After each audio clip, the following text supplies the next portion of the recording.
Welcome to Newman Night. Our topic tonight is love is a battlefield. So here's our speaker tonight was born and raised in Houston, Texas. She's a graduate from Baylor University with a bachelor's degree in great texts of the Western tradition and political philosophy. During her time in college, she had a conversion of heart and became an active student missionary for 4 years and was an intern at St. Peter's Catholic Student Center for 3 years. She studied theology of the body in college and wrote her senior thesis on it. She's currently a blog writer on topics such as evangelization, friendship, and sexual sin. She's in her second year serving as a focused missionary with 45 women in her discipleship chain. On October 7th, she got engaged to Gabriel Zayas, the bearded man, and is now 85 days away from being married. Her three loves are coffee, the bearded man, and Jesus Christ. Please help me welcome Rachel Cantrell.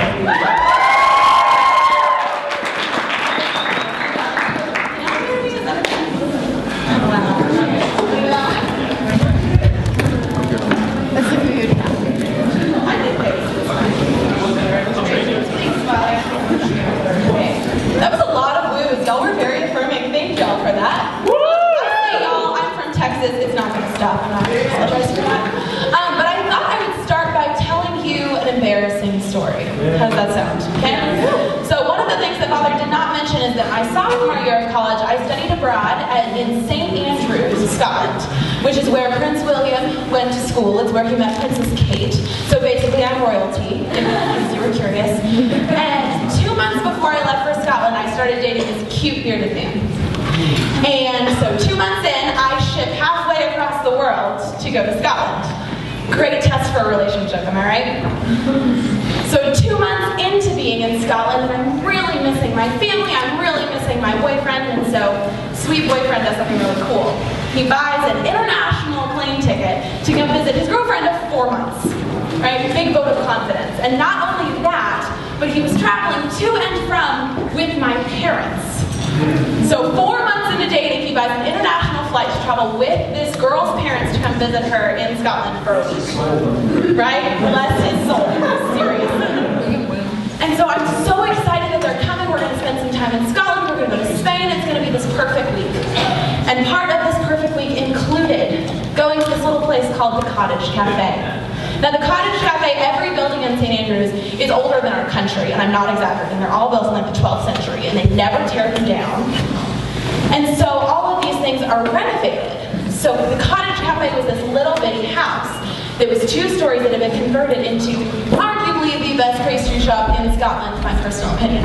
So I thought that no trip could be complete without a trip to the Cottage Cafe. So Gabe shows up, and we go to this wonderful restaurant. We're getting our tea, because at that point I had been completely Britishified, and I'm drinking tea every day. And we're up and we're looking over the Scottish Sea, and it is idyllic. The waves, the beautiful sun, the looking into each other's eyes as you do, right? It's perfection. What could go wrong, you're asking yourself? I didn't ask myself that question, I should have. So it's time to go meet my parents. We're gonna go hang out and walk around the town, and to get down, you've got to climb this like 600-year-old staircase with like a 600-year-old banister. So Gabe's got the tea, and I thought, I'll go first. You know, I live here, I know this staircase. You're welcome. And so I place my heel on the first step. It does not make contact with the first step. And I begin to hit every single step on the way down. And you're thinking to yourself, Rachel, grab the banister. And I did, and it came out of the wall. So I'm pulling the banister down the staircase, and I end up in a heap on the floor. And you would know that it's tea time. So there are 80 Scottish grandmothers at the Cottage Cafe who have just heard this clunk, clunk, clunk, clunk, clunk, clunk. And the shop owner looks at me and she goes like, "All right, dear." And I look up at her and I'm like, "Sorry about your wall." And I run out of the shop, never to revisit again. Now, Rachel, why would you tell us such an embarrassing story about yourself? And the reason is this: because we were at perfection. and we have fallen. Now, where will we go from here? So I'm going to do a few things in the next, I don't know how many minutes we have together. So I'm first going to talk about the basics of theology of the body. So what the heck is it? Just so I know, how many people have heard of the theology of the body before? Cool. How many people have not heard of the theology of the body before? Cool. That's great. Yeah, so I'm going to talk about the basics of theology of the body, what it is. And I'm going to talk then about the beginning. So what was it like when we reached perfection? What was the original cottage cafe? Right? And then I'm going to talk about historical man. So where do we find ourselves now? And then we're going to talk about Lent and where we go from here. Okay? So first, the basics. Theology of the Body is a series of talks that was given by Pope St. John Paul II in the 80s. Most people think that it's the Catholic sexual teaching, but really it goes so much further than that. So it's really a study in what it means to be human. John Paul II called it an adequate anthropology. It's about this thick, so I think adequate is probably a little bit more less than what he was going for, but he was being humble, so it's fine. And it talks about a few things. So it talks about these experiences of humanity. So what was it like before sin? What was it like to be in the beginning? And then what is it like to be where we are now? What is it like to be historical man? And then where are we going? What is it like? What is it going to be like to be man redeemed? He also talks about marriage and holy orders. And he talks a lot about how the body expresses the person. He says the body, and only the body, actually makes visible the invisible. So think about your interior life, right? You want to love someone, what are you going to do? You call them on the phone, you use your mouth. Or I'm going to write them a letter, I use my hand. Or I'm going to bake them cookies, I use my forearm. You know? There's no way that I can express this love that I have without my body. There's no way to do it. And so the body expresses the person. And so if God gave us these bodies to express this interior life, then we should spend some time studying what it actually means to have a body, right? And so what was it like to be in the beginning? We talk about the beginning because if I gave you a broken car and told you to fix it, and didn't give you anything to help fix it, what would you do? You would probably look at the blueprint or the model. Right, so the beginning, Genesis, this original section, is actually giving us a blueprint for what it means to be human. And it's got so much to say about what it means to be human today. So in the beginning, Adam and Eve are in the garden. It is perfection. And there's this interior freedom. They are so close with God, He walks with them in the garden. And they spend time together with what John Paul II calls the peace of the interior gaze. Right, so I want you to close your eyes for a second. Okay. And I want you to think about what it's like to sink into your bed at the end of a long day. What is it like for your bed to receive you in all of your stress and all of your tired, and maybe you didn't shower and your bed still loves you. And maybe you didn't put on your PJs, but your bed still accepts you for who you are. Right? And there's this like, you know, who's excited to go to bed tonight? Anyone? Me too. Yeah, so there's this piece of being accepted, right? So I'll give you a tangible example of this. So two of my friends from Scotland were named Kyle and Sarah. They still are named Kyle and Sarah. And when we were in Scotland, I thought that they'd make a really cute couple, and so I set them up on a date. And this past summer, they decided to get married, and it was really cool. And so Gabe and I got to go to the wedding in Estes Park, Colorado. And it was the smallest wedding I've ever been to. There were like 27 people there, so less people there in this room. And it was so wonderful and intimate and peaceful until the dance party started. And so Kyle is kind of like me. He's an extrovert, so he comes over after dinner and he's like, Rachel, dance party. And I'm like, let's go. And I turn to Gabe and I say, hey, do you want to come dance? And he's like, I think I'm going to sit back. My fiance is a wonderfully peaceful, introverted man, so the exact opposite of me. And so I get up and I start dancing, and guys, I'm not Beyonce. I am not anyone who knows how to dance, and I am flailing. I mean, there are limbs going, they're playing Justin Timberlake, like, I have no chill when it comes to Justin Timberlake. And so I'm dancing, and it's a good time, and I turn around to look at Gabe, thinking he's going to be laughing at me. And he is looking at me with this look of love that I had never seen before in my entire life. And I had never felt so known and loved in all of me. And it made me dance harder, so that was really good for the party because I got to keep flailing. Right, so there was this peace knowing that he fully saw me and he fully loved me. That's what we mean with the peace of the interior gaze. So maybe you can think about the way that your mom looks at you, or maybe the way that your best friend looks at you, or that your grandma or your significant other looks at you like this, with this look of like, they get me and they love me still. This peace of the interior gaze. Doesn't that sound great? Right? Sounds dope, whoever said that, yes. In the beginning, John Paul II also talks about this thing called the spousal meaning of the body, right? So the spousal meaning of the body means that we were made to be a gift. I don't know if we have any bio people in the room, but you can think about how the body has got all these different systems, right? You've got your circulatory system that pumps blood. You've got your digestive system that gives you nutrients. There's a lot of other systems that I can't remember because I don't do biology. But there's one system that's not complete. There's one system that actually needs another to be fulfilled.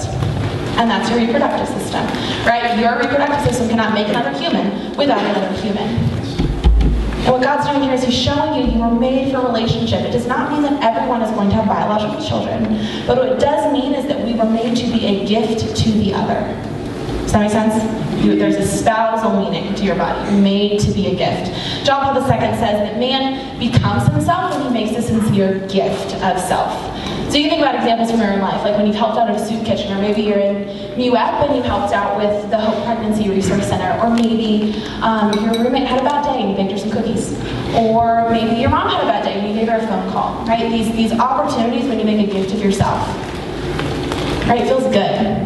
Right? They talk about how service feels good. That's not just like endorphins, that's built into your DNA. It's built into your humanity. It's built into the theology of your body. This spousal meaning of the body. And it's cool that these choices that we make actually show up on our body, for good or for bad. So you can think about like a rock star at the end of his life who's maybe made some bad choices, and he's kind of gaunt, and he looks sickly because he made these choices that have shown up on his body. Positively, you can think about Mother Teresa, who lived her life in service to others, and it showed up on her body. She was stooped, she was little, she was wrinkled, she was adorable, and people walked away saying, that is the most beautiful woman I've ever seen in my entire life. Because she gave her life as a gift to the other. And the cool thing was that when she gave, she realized there wasn't actually a lack. When I give of myself, there's not an emptiness, but there's a fullness. I'm actually made full when I make a gift of myself. St. Irenaeus said the glory of God is man fully alive. You were actually made to be fully alive, and that glorifies God.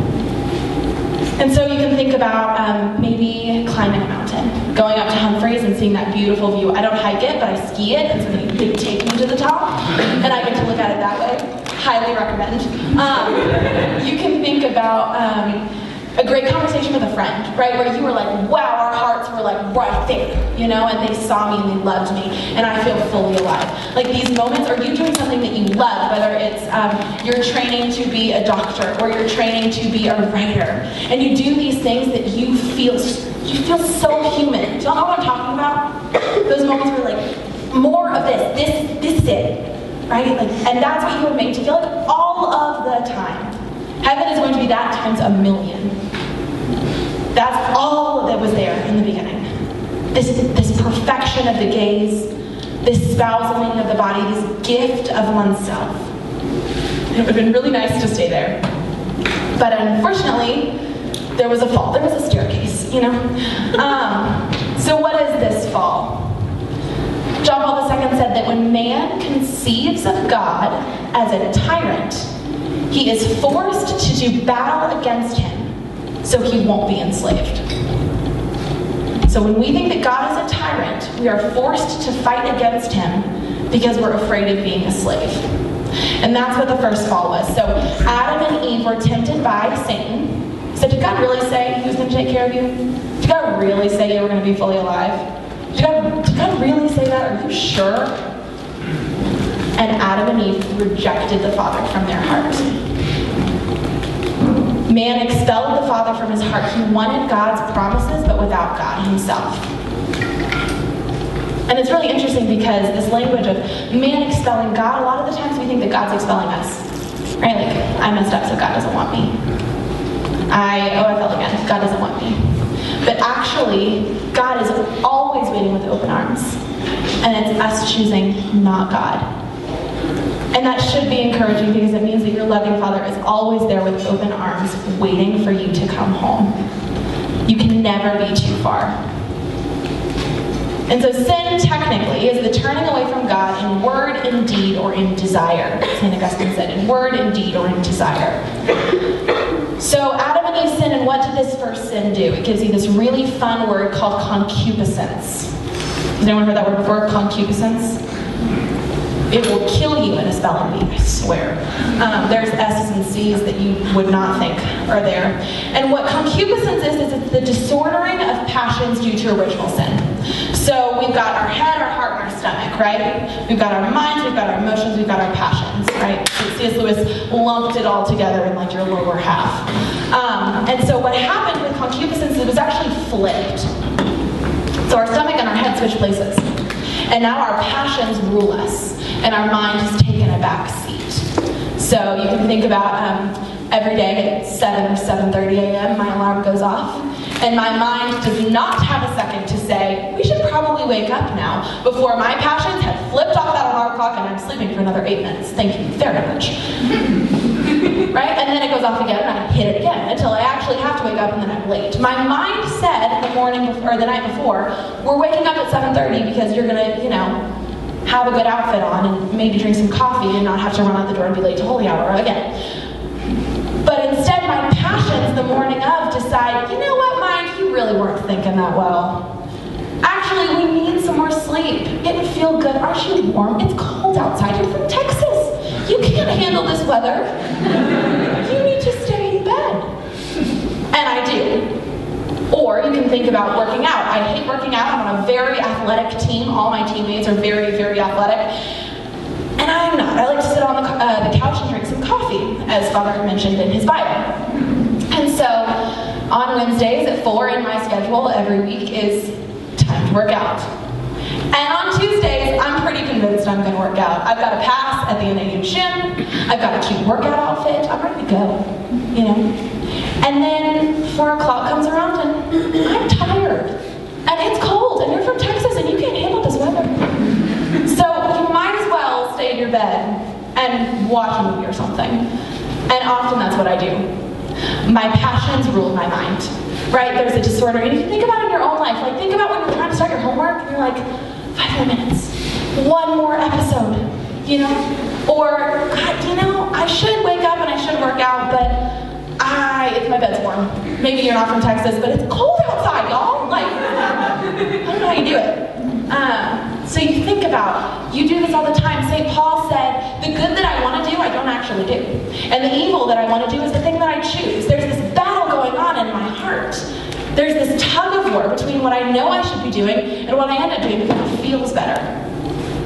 Because of concupiscence, we've lost this gift of interior freedom. Or that interior freedom we had in the beginning, it's lost. It's been distorted. And so what does God do? Right? And so, more vocab thrown at you. There's an eros, there's an ethic, and there's an ethos. Okay? Eros is our passions, right? So when I talk about staying in bed, eating the 5th donut, that's my eros, right? The passion. It can also be a passion for a good thing. I desire to get married. That's a good thing, right? I also desire to eat. Eating is also a good thing, right? Inherently delicious. Right? So that's our eros. And then we have our ethic. Our ethic is like our laws. It's like our boundaries. And then we have our ethos. And our ethos is a living morality that actually reveals to us our humanity. And so after the fall, God takes us. He doesn't leave us abandoned in the desert, even though we have expelled him from our hearts. He gives us boundaries. He gives us ethics. Right? And so he gives us laws. Do not kill. Do not steal. Do not commit adultery. All these things. Because we were young. So you think about maybe like a little kid who thinks Clorox looks appealing. And so we put a child lock on the door because they're not old enough to understand that actually Clorox is bad for you and it doesn't taste good, right? When you're older, like Christina does not have child locks on our kitchen at home because she trusts me that I don't actually want to drink the Clorox, okay? Or you can think about, anyone here play soccer? Anyone? Anyone? Okay, soccer players, what are some of the rules of soccer? No hands. No hands, yep. What else? Offside. What? Offside. Offsides? I don't know what that is, but sure. So yeah, there's the no hands one. I think there's a goalie. No hands is the only one I know. I don't play sports. So in soccer, do these rules keep you from playing soccer? No, they actually give you the ability to play soccer. These boundaries are things that give us the ability to be human. You have the freedom to do what you should win at the soccer game, okay? So that's what these ethics are. I can give you another example. So when I was 17, I was really far from God. I was doing a lot of really dangerous things. I was drinking a lot. I had some very promiscuous behavior. And it was really very, very far from the Lord. And was feeling pretty reckless with my life. So I'm driving my car home and I'm going into a party. And I'm going about 90 miles an hour on a freeway. And again, I'm feeling reckless. And so I try to change lanes. And I'm going too fast. And I lose control of the car. There were boundaries in the form of guardrails that protected my car from going off the road. There were airbags that protected me from slamming my face into the steering wheel. There were boundaries that kept me safe. And that car crash is the thing that changed my life. So on the side of the freeway, I asked Jesus to save me, and he did. And so I'm so thankful for that car accident, and I'm so thankful for the boundaries that were put in place that actually kept me safe when my heart was not willing to keep myself safe. So if my hands were on the wheel, I would have gone off the road. But there were these things that were keeping me protected. That's what the ethic was, and that's what God was doing at the beginning. That's what he did really throughout the whole Old Testament. I'll give you one other example because I think cars are very helpful. So Acura makes the car that I drive now. And Acura told me that I should put gasoline in my car. Now if I put Gatorade in my car instead, it is not going to run. Now if I were to call up Acura and say, how dare you oppress me, Acura? I wanted to put Gatorade, the blue kind, because it's the only one that's good. You all know. And how dare you tell me that I cannot power my car with Gatorade? You are oppressive and rude and I don't like it. Acura would say, well, you have the freedom to put Gatorade in your car. However, we made the car and we know what it's going to take to run. And that would be gasoline. You're free to do what you want. This is what we recommend, right? The ethic. It's helpful. So you can think of our ethic as like our laws or our stoplights. And then you can think about our arrows, our passions as like the pedal, right? It's what's moving us a direction. Like, I want the donut, I'm going towards the donut. Or I want to watch another episode of Netflix, I'm going towards the TV. This passion that's sending me a direction. And then this ethos is like our steering wheel. Right? So that, again, it's this living morality to be that at some point you probably won't want to drink the Clorox. And at some point you probably won't want to put Gatorade in your car. And at some point, like I can tell you myself, I don't want to speed anymore. I don't have any desire to drive recklessly. And so those laws are still there. They didn't go away. But my heart has raised above the law that I actually am going above and beyond. I'm not getting rid of the law. It doesn't mean that the law goes away. Jesus said, I didn't come to abolish the law, but to fulfill the law. So the law is still there, but I'm going above and beyond it. I don't need a speed limit to tell me not to drive 90 miles an hour. I'm not going to drive 90 miles an hour. So that's the Old Testament, right? This ethic. We move into New Testament, Jesus comes, the fulfillment of the law, right? Because we couldn't do it on our own. In the Old Testament, we're trying, we're failing, and God keeps giving us more laws, and we keep breaking them. And so he's like, fine, I'm coming myself. And so in the fullness of time, Jesus Christ entered our humanity. He came to show us the way, to say, I know you can't do it on your own, so we're going to do it together. I'm going to do it with you, and it's going to be great. It's going to be hard, but it's going to be great. And so in Matthew chapter 5, verses 27 through 28, Jesus says, you've heard it said that you shouldn't commit adultery. But I say to you that whoever looks upon a woman with lust has committed adultery with her in his heart. And what Jesus is saying here is it's actually not about the actions. Right? Y'all remember how he's like always on Pharisees? He's like yelling at them all the time. It's like, you Pharisees, you hypocrites, like you're doing all this stuff, but your heart is not changing. Or you can think about maybe your own life or my life, where I'm like, hey, I go to Sunday Mass. Like, I'm doing it, check. I'm getting my rear into the chapel for holy hour, like, check. Like, I'm doing the actions, but my heart is not being converted. Jesus wants more. He came to show us how far we have to go. Right? And so, like I said about the chapel, Christina is a loving boss who puts holy hours into our schedules every day. There are set times that I need to be in the chapel. It's pretty easy for me to get my rear into the chapel. But just because I'm sitting in the chapel with the Lord does not mean that I'm praying. And so I'm tempted to look at my phone. I'm tempted to daydream about my wedding. I'm tempted to just sit there and maybe take a little cat nap because I didn't wake up on time again. Just because I'm there does not mean my heart is being changed. And then the same way with engagement, right? I mean, I think I'm pretty much an awesome catch.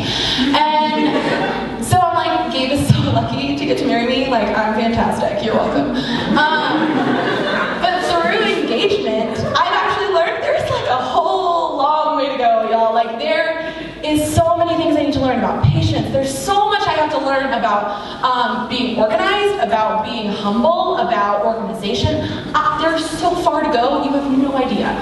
That's the beautiful thing about engagement and about marriage is it's a path to sanctification. So this holy man is showing me like the path to holiness, and we get to do it together. But I'm realizing as we've been engaged for 4 or 5 months now, it's like, woof, it's going to be a long road. But it's not a scary road. Because God is actually not just interested in our actions. He's interested in the total redemption of you. He's interested in the total infusion of grace, in the total integration of your body and soul. He's interested in it not being a battlefield anymore. He doesn't want it to be a battlefield. And it's so easy for us to think that redemption just meant the forgiveness of sins. Like, God forgive my sins, like, yay, cool. But actually, we believe as Catholics that grace doesn't cover us like snow, but grace actually infuses us. It is inside us, and it is changing us from the inside out. And so we trust in that grace, right? I'll tell you a little story. I'll tell you a lot of stories. So I am a little bit of an optimist, or a lot of it of an optimist, and when I was a kid, and to this day, I had this idea that one day I was going to wake up and I was going to be perfect. And so for me, it was going to be my 10th birthday. For whatever reason, my 10th birthday, I was going to wake up. That was going to be the day. Perfection. It was going to be great. I really wanted to do a bridge up. That was like, I'm going to do a bridge up on my 10th birthday. And I woke up on my 10th birthday, and nothing had changed. It was weird. I was like, I thought I would be perfect on this day. Okay, fine. 16. Surely 16. Perfection. Done. Again, didn't happen. 18. Same thing. Go to college. Same thing. First year missionary. I'm a missionary. I'll be perfect when I'm a missionary. Super not. Second year missionaries, because first year missionaries have no idea what they're doing. Second year missionaries will get it. Still no. Right? But there is a desire in my heart that is so deep that I know that I am made for perfection. I know in my heart of hearts that I am made for greatness. There was this really smart man named Pascal who said that we have the desires of a fallen monarch. We have these desires in our heart that something's gone wrong, but there's greatness there. I know it. I know I'm on my way. And so what does it mean to be a fallen monarch? What does that mean? So a monarch means you've got a super high dignity. You're pretty important. You're pretty impressive. Because you've been given this dignity by the high king, so Jesus Christ. And to be a monarch also means that you have got an obligation to those around you. You have an obligation to your subjects. You have an obligation. But maybe you're not like me. Maybe you are not on the perfectionist or the optimist scheme of things, but maybe you're on, the other side. Like, Rachel, it's hopeless. No, I've never thought I'm going to be perfect. Actually, I'm pretty sure I'm never going to be perfect because I keep falling and this is hopeless and there's nothing anyone can do. And to you, I say that you have the desires of a monarch who's forgotten your identity. Jesus Christ made you, or God the Father made you for greatness. That is fact. It cannot be taken away. And so we just have to look at the lives of the saints to see God's power at work. And no matter how far you are, I guarantee you people have been farther. St. Augustine, who was trapped in sexual addiction. St. Paul, who was a murderer. St. Peter, who was a coward. St. Catherine of Siena, who struggled with a lot of eating disorders and things like that. And St. Mary of Egypt, who was a prostitute who actually slept with pilgrims to go on a pilgrimage, to pay for the pilgrimage. Right? Like, people have been very far, and Jesus Christ, through his power, through his might, through his grace, has redeemed these people, and they are saved, they are in heaven. That is fact. And he can do that with you. You are never too far. And you were made for that interior freedom. So how do you get this interior freedom back?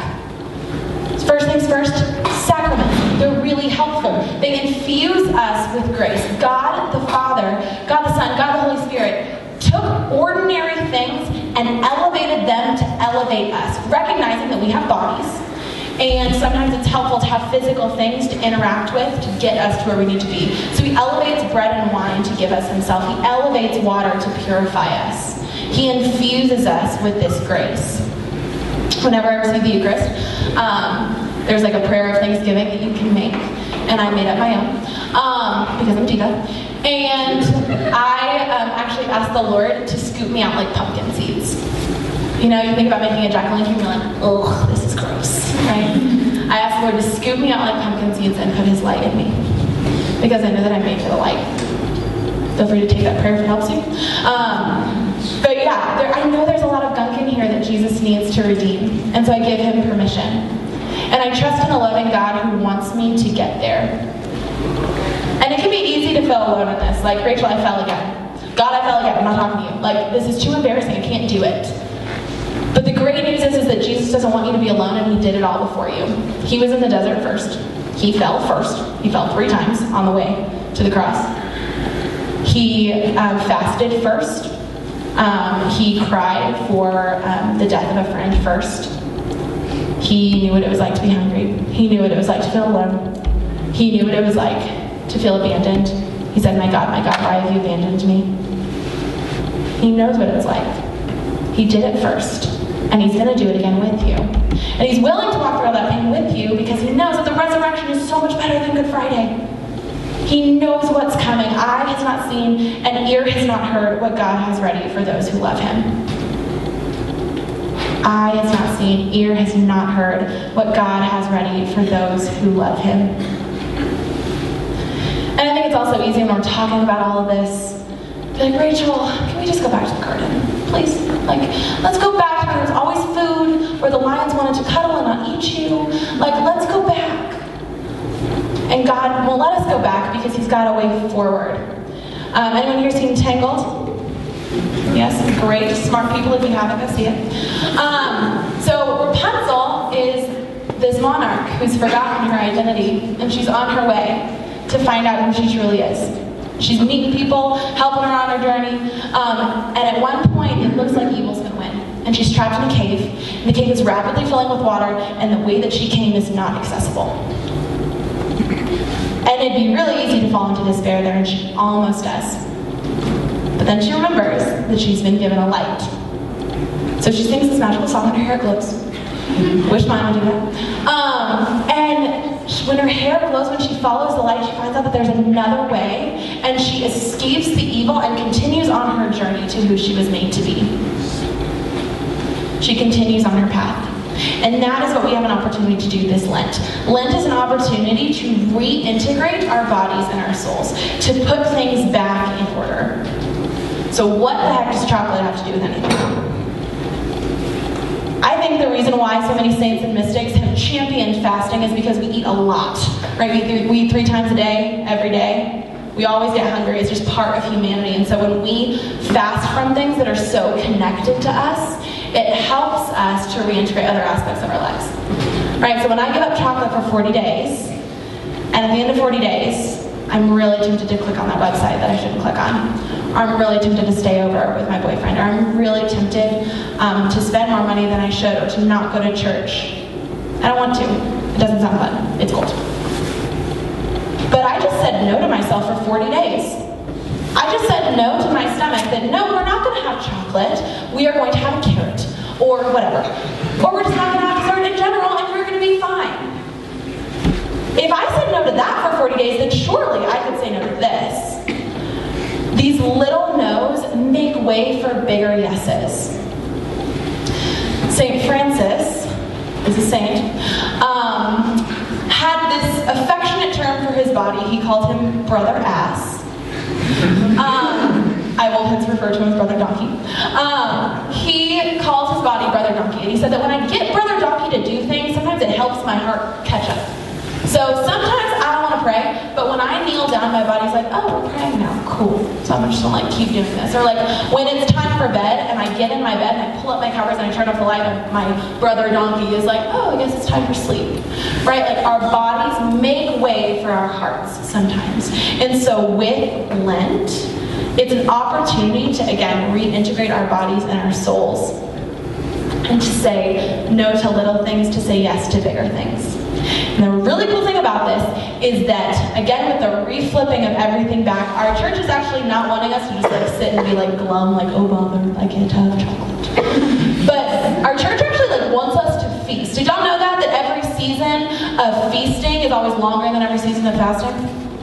So we fast for 40 days, and we feast for 60. So you say no to chocolate for 40 days, you can eat chocolate for 60, right? If you want to. Or during the octave of Easter, you can have bacon every day, right? Or you can have chocolate, or you can drink a really great glass of wine. Yeah, and again, it's flipping back the clock. Because what does our world say? Our world says, what do we do for Christmas time? All throughout Advent, we are partying. We're having Easter parties. We're having Christmas parties the whole time. And then come January 1st, everyone's going on a diet. We're binging and then we're purging. Flip the switch. The church wants to flip the switch. You want to fast. You want to really, really live Good Friday so you can really, really love Easter Sunday. You can really, really love the resurrection. That's what was made for. That's what we were made for.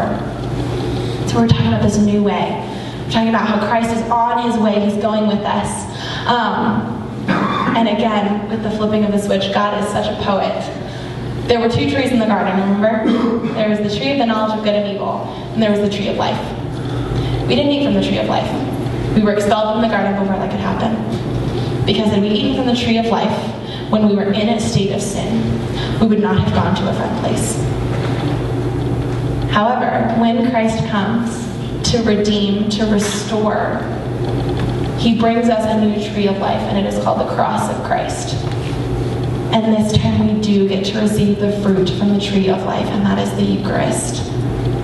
This path that will lead to eternity, that will lead to all of the peace of the interior gaze, that will lead to freedom, to greatness, to happiness, to wholeness. It is what you were made for, and you were not made to do it alone. And it is fully worthy of your vocation. It is fully worthy of your dignity. John Paul II said that this realization of your integration is a calling fully worthy of man.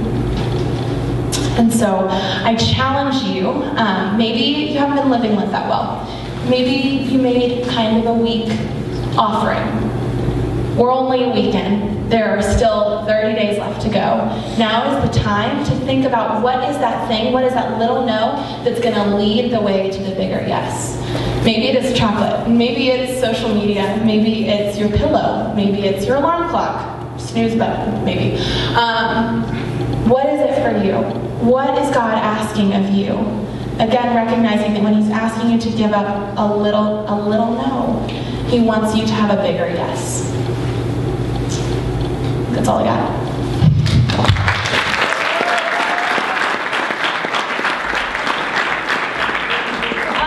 We have time for some questions, if anyone has any. I'm not a biblical scholar, but I will try my darndest.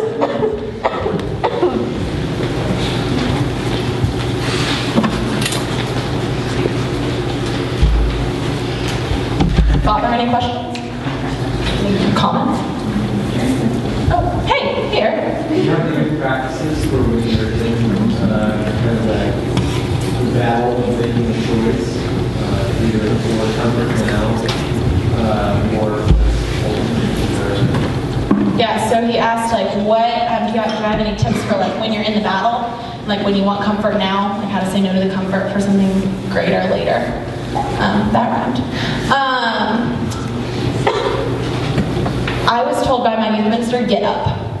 Just get up. Whatever it is, if it's, I need to go work out, I don't want to get up and go. Like, it's just standing up. Do a little action that will start you on the way. So if it's, I need to leave this place that I'm in, just get up, just stand up. And I think, like, again, with the brother donkey, like, just by standing up, that can be the start of a choice. Because sometimes, like, if you can wait 5 seconds before turning off your alarm clock, you probably won't turn it off, right? Your brain will have caught up and it'll be like, actually, I think I'm gonna get up now.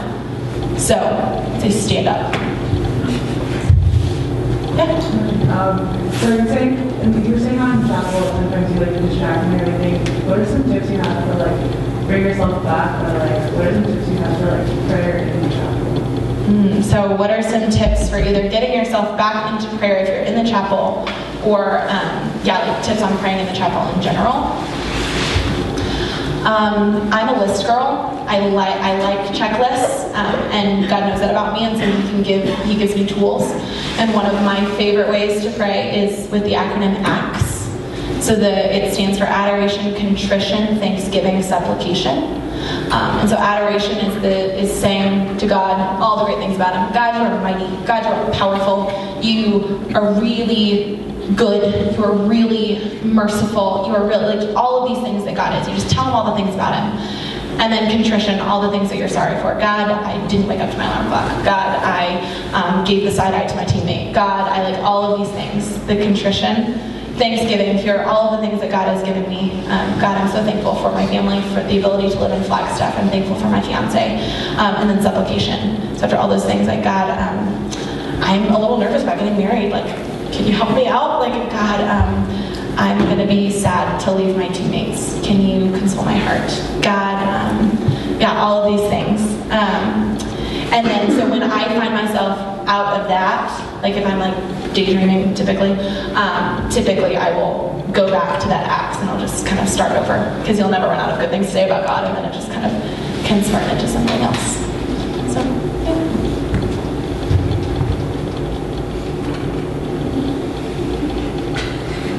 Yes, Jeremy? So, you talked about, like, well, specifically with Lent, like, maybe our, like, offering is weak. How do we, like, determine if we're doing, like, too much or too little? Like, is there some sort of, like, feeling we should be tuning into? Like, you know, like, this is enough? Like, I'm doing my best? Or, like, all right, like, I'm really not suffering that much. Like, should I be adding more? Yeah, that's a great question. So Jeremy is asking, like, how do you tell if you've given up, like, the right amount of stuff, if you've not given up enough, or if you've given up too much? And, like, is there a feeling we should be hunting for? You should always be searching for peace. And peace is not so much a feeling as it is this, like, contentment. You know, like, think about the difference between, like, pleasure and happiness. Like, pleasure is eating the donut. When the donut is gone, I want another donut. Like, happiness is this thing that's not, like, caused by anything. It just is. Right, so peace is one of these things that just is. It's just a grace given by God. A weekend is a really great time to figure out if what you gave up is good, and it's never too late to switch. I would say if it hurts, you want it to hurt a little bit, and not necessarily like physical hurt, but like, I want the coffee, or I want the glass of wine. You know, it hurts if it's this thing where you're like, you know, that's like, look for the you know? And I would say if you're giving up too much, like, fasting does not mean giving up food, right? Like, we need food to live. And so if you're doing something that's, like, harming you, like you're fasting too much and you're, harming yourself, I would say, like, too much. And if you're actually unable to experience joy, probably also too much.